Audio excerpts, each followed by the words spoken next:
But I want to know for you, Jose, what is your evolution of race consciousness? Yeah, so mine started pretty gradually, actually. As in my family, we have like my immediate family with, my mom and her siblings, everything from what you would call like, darker skin than I am, all the way to like white passing, people that you would in everyday life just assume that they were white for, for any other reason. And so skin color never really meant anything to me because, like I said, in my own family, we had it. And I was born in Canada, but we moved pretty shortly after I was born. We moved back to Chile, where my family's from. And there as well, there's, all kinds of different skin tones and stuff.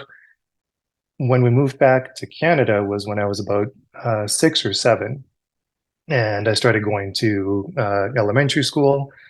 And that's when I kind of started noticing that people treat each other a little bit differently, but I couldn't quite put my finger on it. I kind of thought, okay, I'm having to learn the language because, I came back only knowing Spanish. And so I had to take English as a second language. So I thought, okay, maybe that's the hang up. It's not knowing the language. So then it took me about a year, year and a bit to get the grasp of that.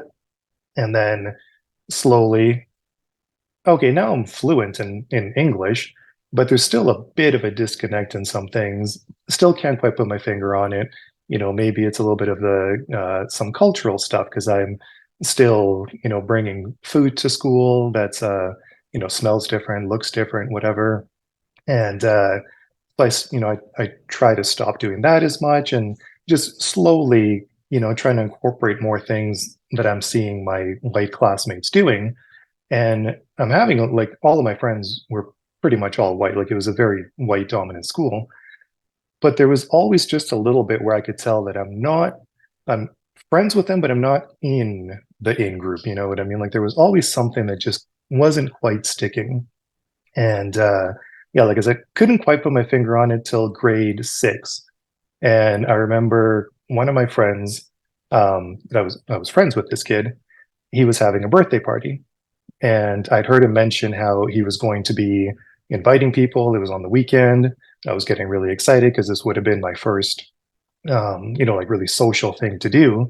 And our lockers were right outside of the classroom. So I was standing in my locker and I heard him and a couple of other guys in the classroom talking about it. And one of the kids asked me, who's all coming? Who are you inviting? So, immediately my ears perked up and I'm like, oh, okay. And he says, uh, I really wanted to invite Jose, but my dad says I can't.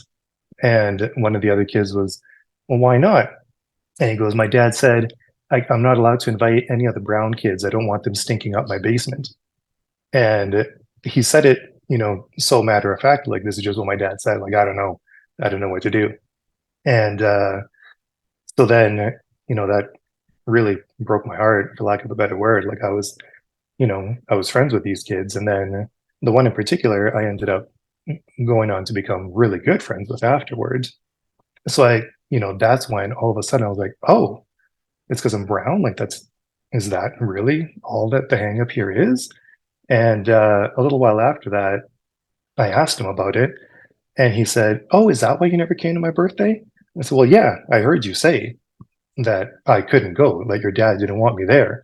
And I'd met his dad before too, like, hi sir, how are you? Like I'm usually really good with parents. So We wait a had a minute. good interaction. Oh yeah, yeah. You actually did get invited to the birthday party ultimately? No, no, no, no. No, he never invited me. We just never talked about it and I just never showed up. And then so that was on the weekend and then the following like Monday or something. Um That's so he interesting though was that he like asked you why you didn't come after having had that conversation. yeah, maybe it was sorry, I might have gotten that crossed. I think I said something about I think I might have brought it up first. And then he said something like, oh, yeah, I wanted to invite you, something like that.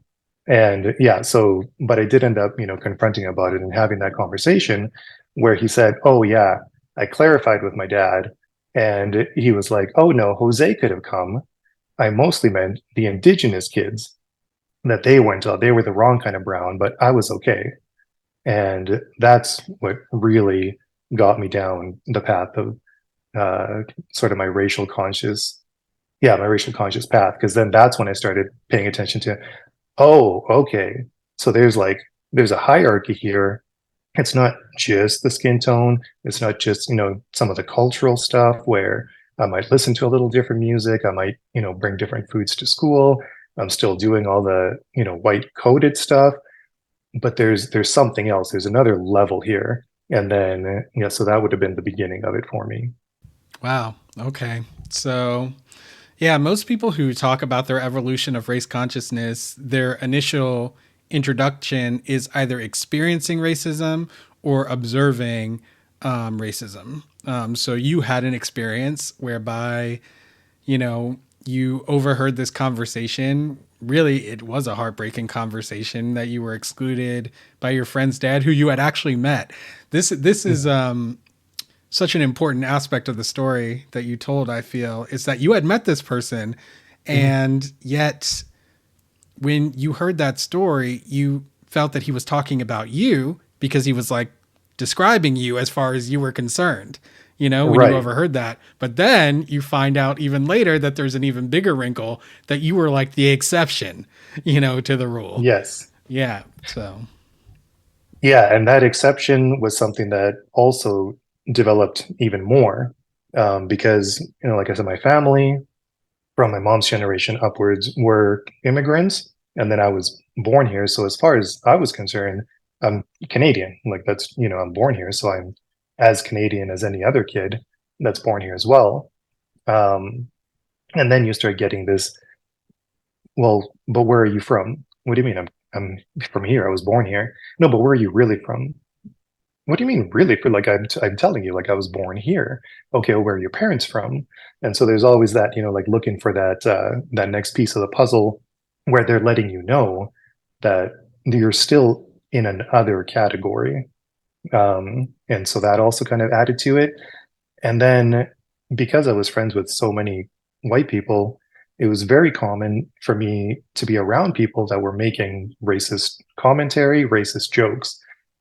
And I would always kind of be like, why are you saying that kind of stuff like around me? And they would always be like, oh, no, no, but we're like, you don't count. Like, we're talking about, these other people.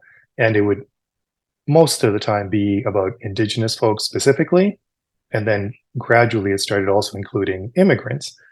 And then I would say, well, my family is like made up of immigrants too, right? And they'd be like, yeah, no, but you guys are like the exception. Like we mean like the average immigrant, not you guys.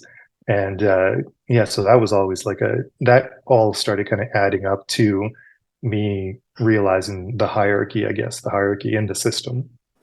thanks for watching. For access to the full length conversation and all of the 2 hour long, unedited conversations that I've had on race, click the support link in the description below. Thanks for your support and see you next time.